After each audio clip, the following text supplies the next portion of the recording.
हम जब कोई अपने अंदर एक शुद्ध संकल्प कर लेते तो संसार उसको रिस्पॉन्ड करके अवसर प्रदान करता है। लॉ ऑफ अट्रैक्शन में बस इतना सा है कि अगर कोई केवल सोचता ही जाए और कार्य न करे तो फिर वो तो एक चिल्ली हो गया। विजुअलाइजेशन तो चिंतन से भी इम्पॉर्टेंट, क्योंकि विजुअलाइजेशन में हमारे सबकॉन्शियस की ट्रेनिंग हो जाती है। दो प्रकार का विजुअलाइजेशन है, एक प्रोसेस विजुअलाइजेशन और एक रिजल्ट विजुअलाइजेशन। मैं गाता हूँ हिंदुस्तान के बादशाह के लिए, तो गुरु जी गाते हैं विश्व की बादशाह के लिए। उनके अंदर जो मोटिवेशन है मेरे अंदर हो ही नहीं सकता। इसमें कोई अंधविश्वास नहीं होना चाहिए। अंधविश्वास ये होता है उसकी विश्वास की वैल्यू नहीं होती है, कभी भी हिल सकता है। और सोच के समझ के अगर हम बिलीफ बनाएं उसकी बात अलग होती है। You have to start with the hypothesis, do the experiment, get the observations which will confirm your hypothesis. क्यों ऐसे बिलीफ्स हमारे अंदर बन जाते हैं कि हम कॉन्फिडेंट नहीं हो पाते, हम हमेशा खुश नहीं रह पाते, या फिर हम ओवर थिंकिंग करते हैं। राइट बिलीफ्स कैसे अपने अंदर बिल्ड किए जाएं और कैसे बिलीफ किसी की जान भी ले सकते हैं। स्पिरिचुअलिटी और भगवत गीता के एंगल से लॉ ऑफ अट्रैक्शन कैसे काम करता है, कैसे बड़े गोल्स पे हम काम भी करें और हमें स्ट्रेस भी ना हो, क्या है दो टाइप्स ऑफ विजुअलाइजेशन और कैसे विजुअलाइजेशन हमें फोकस बनाती है, हमें रिजल्ट्स तक लेकर जाती है, कैसे हमारे माइंड को ट्रेन करती है, हम विजुअलाइजेशन से कैसे अपनी इमोशंस, अपने एंगर, अपने स्ट्रेस को कंट्रोल कर सकते हैं, और कैसे विजुअलाइजेशन की पावर से किसी ने वर्ल्ड चैंपियन को हरा दिया। आज जो हमारे गेस्ट हैं उन्होंने IIT दिल्ली से बीटेक करी, IIM कोलकाता से MBA करी और उसके बाद टॉप कंपनी में अच्छे पैकेज की अच्छी जॉब छोड़कर स्पिरिचुअल जर्नी शुरू करी। उन्होंने वेद, पुराण, उपनिषद, श्रीमद् भगवतम, रामायण, भगवत गीता और कई ईस्टर्न स्क्रिप्चर्स, कई वेस्टर्न फिलॉसफी स्टडी करी। पिछले 25 साल से वो अपनी टीचिंग्स, अपनी बुक्स से लोगों को माइंड मैनेजमेंट, योग, मेडिटेशन और स्पिरिचुअलिटी में गाइड कर रहे हैं। तो इस टॉपिक में आपको law of attraction, beliefs, visualization के रिलेटेड स्पिरिचुअलिटी के एंगल से कई सवालों के जवाब मिलेंगे। Swami ji, first of all warm welcome to our show. We are so keen, बहुत ही एक्साइटेड हैं हम और बहुत कुछ आज आपसे हम सीखने वाले हैं। आमंत्रित करने के लिए बहुत बहुत धन्यवाद। Our pleasure. एक जब हम इस तरह की आइडियोलॉजी या मोटिवेशन जब होती है या ये चीज़ें जब हम सुनते हैं कि feel good, do good, be good, समझ आता है, लगता है कि यस ये सब चीज़ें करनी चाहिए, बड़ा पर्पस होना चाहिए, बड़ा गोल होना चाहिए, उसमें खुशी फील करनी चाहिए, हैप्पीनेस अंदर ढूंढनी चाहिए। ये बहुत स्ट्रॉन्ग फंडामेंटल्स हैं। बट जब कोई एग्जीक्यूट करता है इनको, तो ये भी एक फैक्ट है कि वो आज सुन रहा है, से 22 की एज में सुन रहा है, लेकिन 20 साल से उसके फैमिली इन्वायरमेंट, स्कूलिंग से कुछ बिलीव्स बने हुए हैं। किसी ने बचपन से ये सुना है कि अच्छे बन के कुछ मिलेगा नहीं, किसी ने माहौल ही ऐसा देखा है कि उसके अंदर वो डीप रूटेड बिलीफ है कि ये सब चीज़ों के अगेंस्ट बिलीफ है, उसको कॉन्फिडेंस ही नहीं है वो कुछ कर सकता है। उसको बचपन से टीचर्स ने या उसकी सराउंडिंग ने ये बिलीफ दे दिया है कि तू किसी काम का नहीं है, तो बड़ा सोचने की हिम्मत भी नहीं करता। उसको लगता है ठीक है आज किसी तरीके काट लो। उन बिलीव्स को कैसे इतना स्ट्रॉन्ग किया जाए कि वो अपनी लाइफ में कुछ बड़ा कर पाए, बड़ा अचीव कर पाए और अंदर की खुशी ढूंढ पाए? हिमेश, वो बिलीफ्स ही व्यक्ति को लिमिट कर देती हैं। व्यक्ति ने अगर गलत बिलीफ बना ली तो वो अस्वस्थ भी हो सकता है, यहाँ तक कि मृत्यु भी आ सकती। एक आख्यान मैं सुनाया करता हूँ कि एक लॉन टेनिस प्लेयर थी इंग्लैंड की, जेम गिलबर्ट। वो जब 4 साल की थी अपनी माँ के साथ डेंटिस्ट के पास गई 1910 के आसपास, तो माँ का दांत निकाला जा रहा था, उसमें उसका देहांत हो गया। जो 4 साल की बच्ची ने देखा और उसकी मान्यता बन गई कि डेंटल क्लिनिक्स आर किलर्स। अब वो उसको जीवन में सफलता मिली, नेशनल लेवल की प्लेयर बनी, किंतु कभी भी आवश्यकता पड़ती थी तो डेंटिस्ट की विजिट से वो इनकार कर देती थी। जब 40 साल की थी तो बहुत आवश्यकता हो गई, लोगों ने बहुत समझाया, तो अपने कोच, अपने मेंटर के साथ वो गई और जैसे वहाँ बैठी उसका मुंह खोला गया तो डॉक्टर ने झांक के देखा, इसकी मृत्यु हो गई। तो अगले दिन लंदन के डेली मेल में आर्टिकल निकला कि 40 years of belief killed her। उसकी बिलीफ इतनी स्ट्रांग थी कि उस बिलीफ ने उसके ऑर्गन्स को स्विच ऑफ कर दिया। अब यद्यपि ये दुखमय कथा है, लेकिन उससे बिलीफ्स का महत्व पता चल जाता। तो ये हमारे व्यक्तित्व का एक बहुत इम्पॉर्टेंट पहलू है बिलीफ। सफलता प्राप्त करने से पहले हमको उस बिलीफ तो उत्पन्न करनी पड़ेगी, है ना। तो व्यक्ति, लोग जो बिलीफ्स बनाते हैं उनको स्वयं पता नहीं चलता ये बिलीफ्स आ कहाँ से रही। कुछ बिलीफ्स तो एनवायरनमेंट से आ गई, माता पिता ने ऐसा बोला, अच्छा ठीक है मान लिया। कुछ दोस्तों से आ गई, अब माता पिता आते हैं, स्वामी जी हमारा 14 साल का लड़का जो है वो आवारा हो गया, अब क्या किया जाए? तो हम कहते हैं उसके फ्रेंड सर्कल को चेक करो, क्योंकि अगर वो गलत फ्रेंड सर्कल में चला गया है, उन्होंने इसके बिलीफ सिस्टम को बदल दिया कि सुख तो बोतल में है ना। अब जहाँ बिलीफ उसकी चेंज हो गई, उसके जीवन की दिशा ही चेंज हो गई। तो सही बिलीफ्स कहाँ से आए? हमारे शास्त्र कहते हैं कि बिलीफ्स ऐसे रैंडमली मत पिकअप करो। तुम जो वस्त्र पहनते हो उसके प्रति तुम सावधान रहते हो, जो भोजन मुंह में डालते हो सोच समझ के डालते हो, और अपने व्यक्तित्व की जो बिलीफ्स हैं वो ऐसी बना दी। अब एक व्यक्ति 2 इंटरव्यूज़ में फेल हुआ, उसने बिलीफ बना ली मैं तो कभी इंटरव्यू में सक्सीड होऊंगा ही नहीं। वो बिलीफ की कोई आधारशिला नहीं है, लेकिन वो बेचारा क्रिपल हो गया, है ना। या मान लो एक लड़की ने एक लड़के को रिजेक्ट किया, उसने कहा कोई मुझसे दोस्ती नहीं करने वाला, मैं ऐसा ही हूँ। ये सब गलत बिलीफ्स हैं। तो हमको बिलीफ्स श्रेष्ठ ज्ञान पर बनानी चाहिए। वो ज्ञान हमको क्या बताता है कि तुम आत्मा हो और तुम परमात्मा की अंश हो। तो परमात्मा की कृपा से तुम्हारे अंदर अनंत क्षमता है। वो ऐसा ही है जैसे एक चिंगारी है और एक बृहद अग्नि है, तो चिंगारी भी पूरे वन को जलाने की क्षमता रखती है। तो इसीलिए तुम अनंत संभावनाओं से युक्त हो। ये अहंकार की बात नहीं है, क्योंकि हमारी शक्ति नहीं है। जिसने भी हमको शक्ति दी है उसने ऐसी संभावनाएं दी हैं। वो ज्ञान को लेके उसके आधार पर बिलीफ्स बनाओ, तो तुम्हारा जीवन मंगलमय दिशा में चलेगा। बिलीफ्स के साथ एक बड़ा मेरी बहुत इंटरेस्ट रहता है जिस सब्जेक्ट में, उसके रिलेटेड एक क्वेश्चन और आपके व्यूज़ उस पर जानना चाहूँगा। लॉ ऑफ अट्रैक्शन, इसमें विचारों पर और गहन चिंतन करना पड़ेगा। देखिए, लोग अपने कार्य को सुधारने में लगे रहते हैं, लेकिन कार्य से पहले तो विचार आते हैं, है ना। तो ये ऐसी बात है कि आपने गाड़ी को घोड़े से आगे कर दिया, मेरे कार्य सुधर जाए और विचार जो है अंड-बंड वैसे के वैसे रह जाए। तो अपने विचारों को हम जब एक अंदर की फैक्ट्री में हम चाहते हैं कि भी हम अपने विचारों का श्रृंगार करें, तो धीरे धीरे समझ में आता है कि हमारी चेतना हमारे मन और उसके विचारों से संबद्ध। यद्यपि हम तो विशुद्ध आत्मा है, लेकिन वो मायाधीन अवस्था में अपने मन से बंधे हुए हैं। तो जितने उत्कृष्ट हमारे विचार, उतनी ही हमारी अवस्था। तो संपूर्ण संसार इस प्रयत्न में है कि हमारे विचारों का उत्थान कैसे हो, क्योंकि संपूर्ण संसार का लक्ष्य है कि हमारी आत्मा का विकास कैसे हो। तो इसीलिए हम जब कोई अपने अंदर एक शुद्ध संकल्प कर लेते हैं, तो संसार उसको रिस्पॉन्ड करके अवसर प्रदान करता है। इंग्लिश में कहते हैं बिगिनर्स लक। आपने एक नई चीज़ शुरू की, जैसे मान लो कि भी आप एक करियर पाथ पे थे और तो यूनिवर्स की इच्छा थी कि गुंजन तो फिज़िकल वेलबींग में लोगों को कुछ ज्ञान दे। तो आपने पहल जब ट्राई किया तो आपको एक बिगिनर्स लक की एक्सपीरियंस हुआ। ये यूनिवर्स की तरफ से आया आपको एनकरेजमेंट, है ना। तो धीरे धीरे समझ में आता है कि विचारों का कितना महत्व है।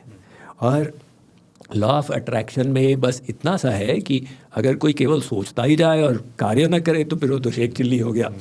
इसीलिए अच्छे संकल्प करो, अच्छे विचार लाओ और तद अनुकूल कर्मठ प्रयत्न भी करो। और इसमें विजुअलाइजेशन का क्या रोल है, कितना इम्पोर्टेंट है आपके पर्सपेक्टिव से? विजुअलाइजेशन तो चिंतन से भी इम्पोर्टेंट है। क्यों? क्योंकि विजुअलाइजेशन में हमारे सबकॉन्शियस की ट्रेनिंग हो जाती है। 2 प्रकार का विजुअलाइजेशन है, एक प्रोसेस विजुअलाइजेशन और एक रिजल्ट विजुअलाइजेशन। तो जब हम रिजल्ट को विजुअलाइज करते हैं तो हमारे सबकॉन्शियस में बिलीफ स्थापित हो जाती हैं कि ये संभव है, और वो बिलीफ्स हमको मोटिवेट करती हैं, है ना। तो इसलिए रिजल्ट विजुअलाइजेशन एक हमारे माइंड को फोकस में ले आता है। और भक्ति मार्ग में मैं लोगों को विजुअलाइजेशन सिखाता हूँ कि भगवान के रूप का ध्यान करो, तो उसमें एक ज़बरदस्त अभ्यास हो जाता है भगवान से प्रेम करने का। जैसे एस्ट्रोनॉट्स होते हैं तो पहले एक सिमुलेटर में जाते हैं, वहाँ पे एंटी ग्रेविटी इन्वायरमेंट में सिमुलेशन होता है और फिर बाद में they are sent into space. तो जब भगवान मिलेंगे तो उनकी प्रत्यक्ष सेवा मिलेगी। तो अभी आप विजुअलाइजेशन के द्वारा अभ्यास कर सकते हो, एक तो ये हो गया। और दूसरा है प्रोसेस विजुअलाइजेशन। तो प्रोसेस विजुअलाइजेशन जो है वो आपके मन को ट्रेन कर देगा। जैसे मान लो कि अब व्यक्ति सोचे कि उत्तेजित करने का, प्रोवोकेशन का एक माहौल है, लेकिन मुझे क्रोधित नहीं होना है। और फिर जब माहौल आया तो ज्ञान बुद्धि से निकल गया, गलती हो गई, फिर बाद में पश्चाताप किया, अरे भाई क्या हो गया, मुझसे 20 साल बड़ा है, उसको मैंने डांट लगा दी। लेकिन आप मन में आप जो प्रैक्टिस कर लोगे पहले से कि भाई ये लोग उत्तेजित कर रहे हैं, मैं उत्तेजित नहीं होऊंगा, आपकी मन की जो ट्रेनिंग हो जाएगी ना, वो बहुत लाभदायक होगी। तो शरीर की ट्रेनिंग, इसका लाभ सब जानते हैं, भी टाइपिंग करते करते करते उसमें प्रोफिशेंसी आती है। कि मन की ट्रेनिंग जो है वो और भी ज़्यादा इफेक्टिव है। और उसमें ये दो चीज़ें, एक तो चिंतन, एक बार बार बार बार विचार लाना, और दूसरा विजुअलाइजेशन। एंड आई थिंक बहुत सारे एथलीट्स और स्पोर्ट्स पर्सन भी ये करते हैं कि उसको पहले से उस गेम को इमेजिन करना, उस प्रोसेस को इमेजिन करना। बिल्कुल।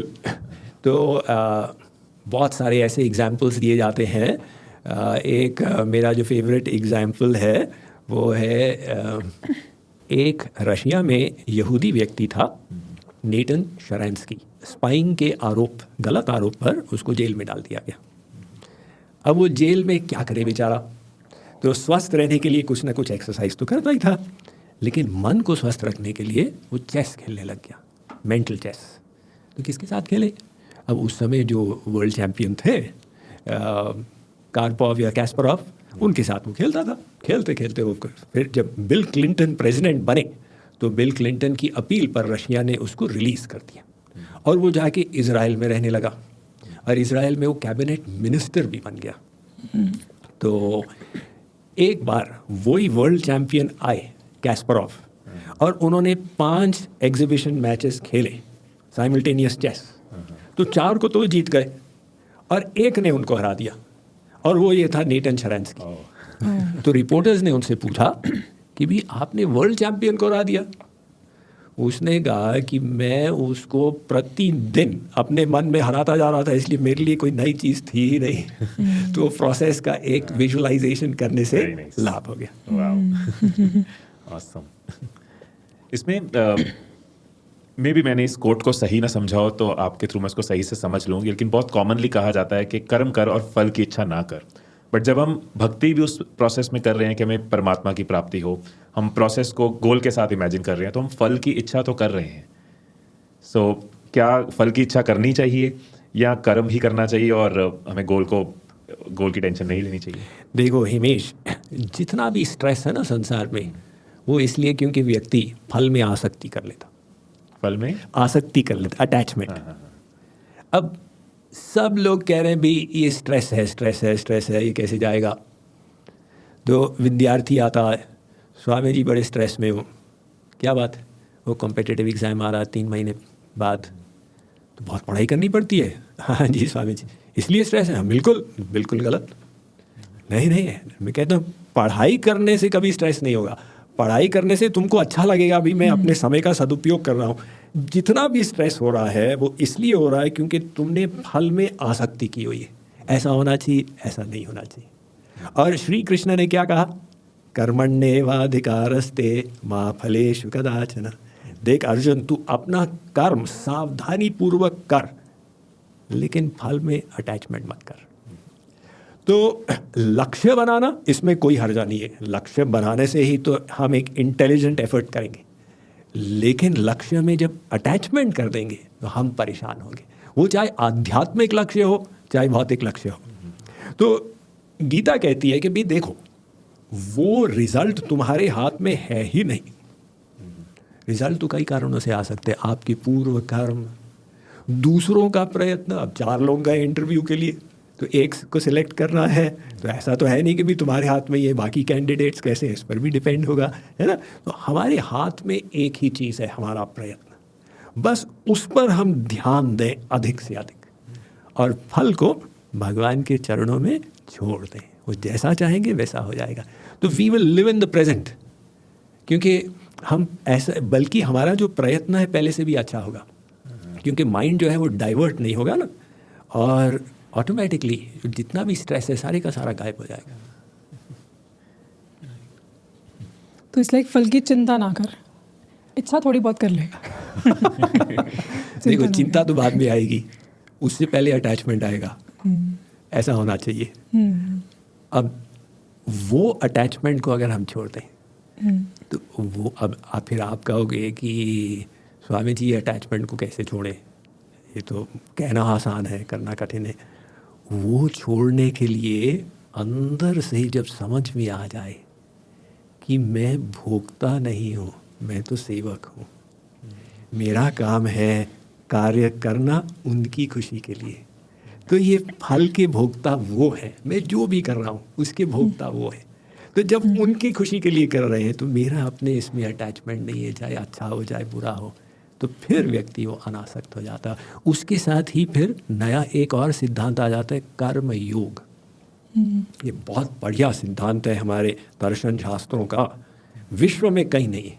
कर्म योग का मतलब आप कर्म करो, आप गृहस्थ आश्रम में हो कर्म करो, कोई फैक्ट्री चलाते हो उसको चलाओ, राजा हो तो राज्य करो जैसे युधिष्ठिर है, लेकिन मन योग में रहे।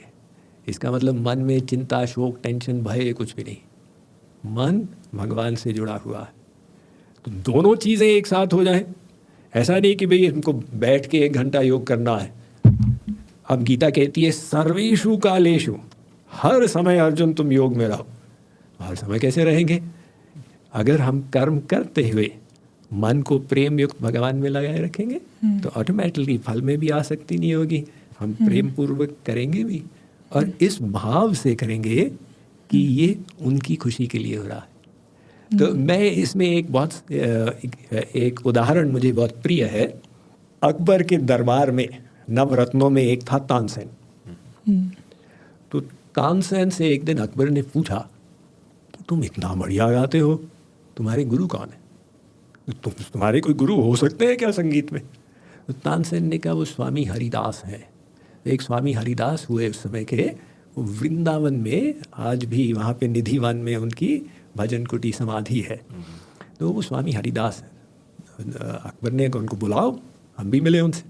हुजूर वो तो वैरागी हैं, आप उनसे मिलना चाहें आपको स्वयं जाना पड़ेगा। तो अकबर ने भेष बदला और तानसेन के साथ पहुंचा। अब प्रणाम किया स्वामी हरिदास को, तो कैसे पूछे कि गुरुजी कुछ गा के सुनाओ। तानसेन ने तानपुरा लेके कुछ गाना शुरू कर दिया, जानबूझ के गलती कर रहे थे। तो शिक्षा की दृष्टि से स्वामी हरिदास ने तानपुरा लिया कि बेटा ऐसे नहीं ऐसे गाते। अब स्वामी हरिदास का गाना जब अकबर ने सुना उसके तो कान खुल गए, हे भगवान ऐसा।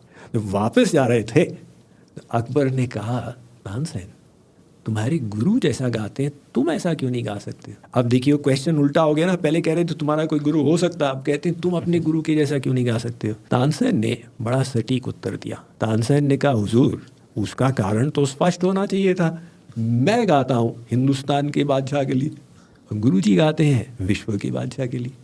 उनके अंदर जो मोटिवेशन है मेरे अंदर हो ही नहीं सकता। लोग कहते हैं भी स्पिरिचुअलिटी का अभ्यास करने से तुम डीमोटिवेटेड हो जाओगे, लेकिन फैक्ट इसका बिल्कुल उल्टा है। ट्रू स्पिरिचुअलिटी से हम हर कार्य भगवान की खुशी के लिए करते हैं। तो अर्जुन योद्धा था गीता सुनने से पहले, गीता सुनने के बाद भी, लेकिन वो सर्वश्रेष्ठ योद्धा था क्योंकि उसके लिए वो भगवान की सेवा हो गई थी। मैं थोड़ा सा पीछे जो भी हम कुछ बात करके आए थे वहाँ पे वापस जाना चाहती हूँ। हम बात कर रहे थे कर्मण्यवाधिकारस्ते मा फलेषु कदाचन, बट क्या ये, और साथ में हमने बात करी विजुअलाइजेशन के बारे में, क्या ये एक दूसरे को कॉन्ट्राडिक्ट नहीं कर रहे? एक तरफ हम बोल रहे हैं विजुअलाइज करो, जहाँ पर आपने वो चेस प्लेयर की एग्जांपल दी कि वो मेंटली तो वर्ल्ड चैंपियन को कब से हरा ही रहा था, और साथ में हम बोल रहे हैं कि फल की इच्छा ना करो, फल के बारे में मत सोचो, प्रोसेस के बारे में सोचो, अपने एफर्ट्स के बारे में सोचो।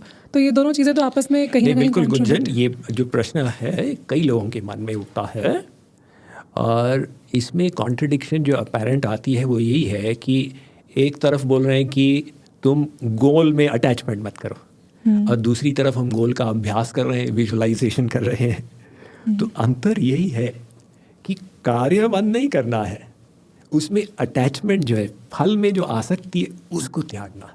ये जो अटैचमेंट है ना, ये मन का क्लिंगिंग है, अब मेरे पास आते हैं 40 साल की स्त्री, स्वामी जी बड़ा टेंशन है।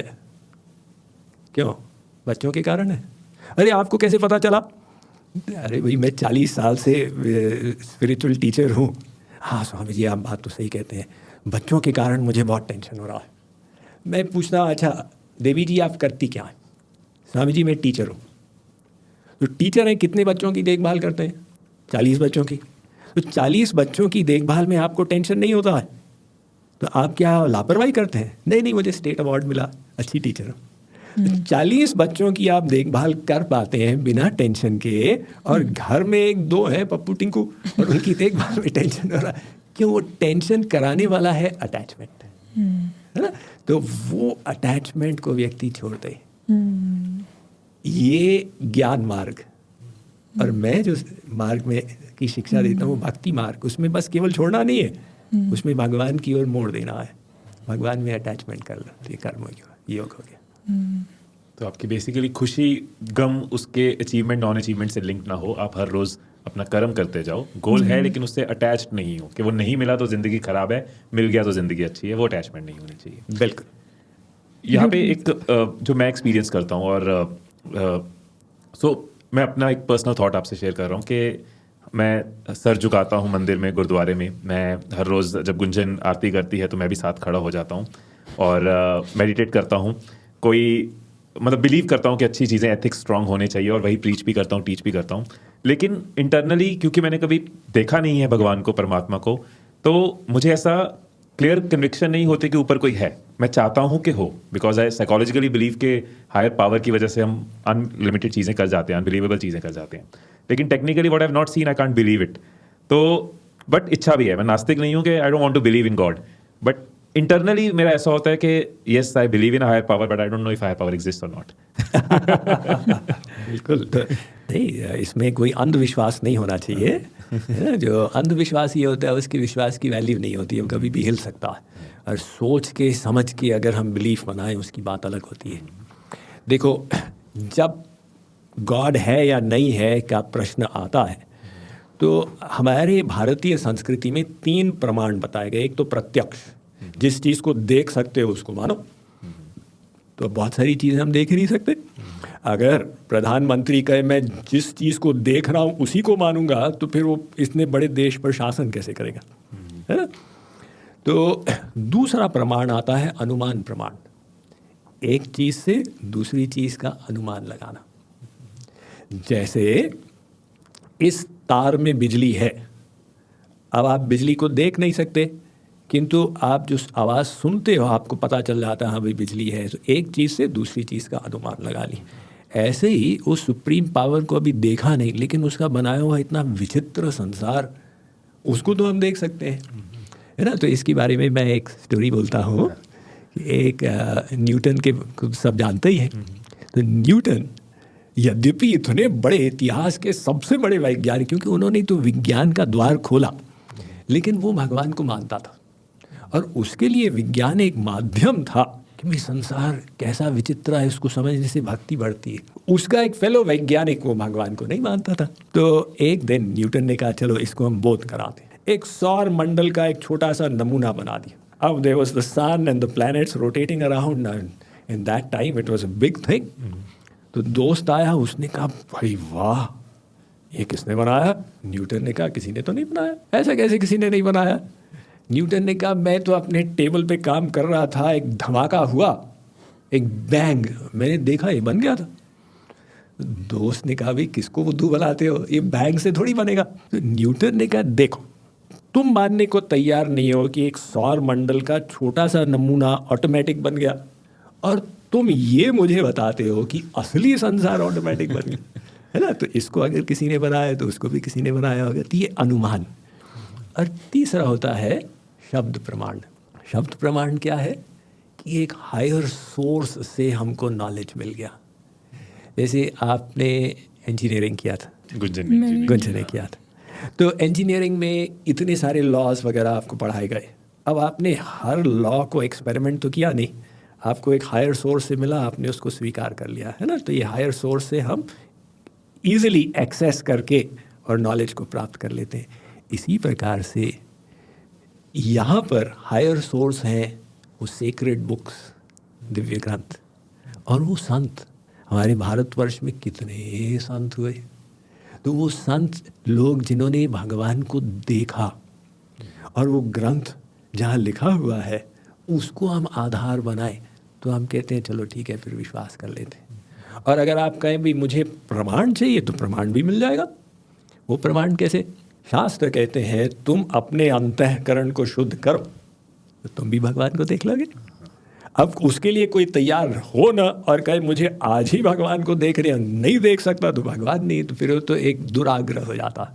इसलिए you have to start with the hypothesis, do the experiment, get the observations which will confirm your hypothesis. इस एपिसोड में आपकी टॉप लर्निंग क्या रही, मुझे नीचे कमेंट्स में जरूर बताना। और एक बहुत स्पेशल न्यूज़ है जो मैं आपके साथ शेयर करना चाहता हूँ। इस वर्कशॉप में मैं आपके साथ आपके ऊपर काम करूंगा। इस वर्कशॉप में हम आपकी इमोशंस पे काम करेंगे, आपके बिलीफ्स को समझेंगे और उनको चेंज करेंगे। आप अपने गोल्स बनाओगे।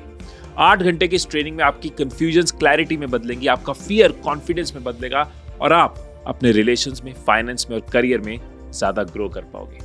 अपने 14 साल के एक्सपीरियंस के बेस पे ये कह रहा हूँ, अपनी लाइफ का एक दिन मेरे साथ बिताओ और आपके लिए लाइफ का एक ट्रांसफॉर्मेशन से भरा और मेमोरेबल डे होगा। आने वाली पूरी लाइफ बदल जाएगी। इस वर्कशॉप की डिटेल्स आपको नीचे डिस्क्रिप्शन में दिए हुए लिंक में मिल जाएंगी। उसको क्लिक करके आप डिटेल्स देख सकते हैं और इस वर्कशॉप में पार्टिसिपेट कर सकते हैं। स्वामी जी के साथ जो हमारी पूरी इंटरेक्शन थी, बहुत जल्दी हम पूरा episode mics in mind channel पे अपलोड करेंगे। फिर मिलेंगे अगली वीडियो में, तब तक खुश रहिए, खुशियां बांटते रहिए। I love you all.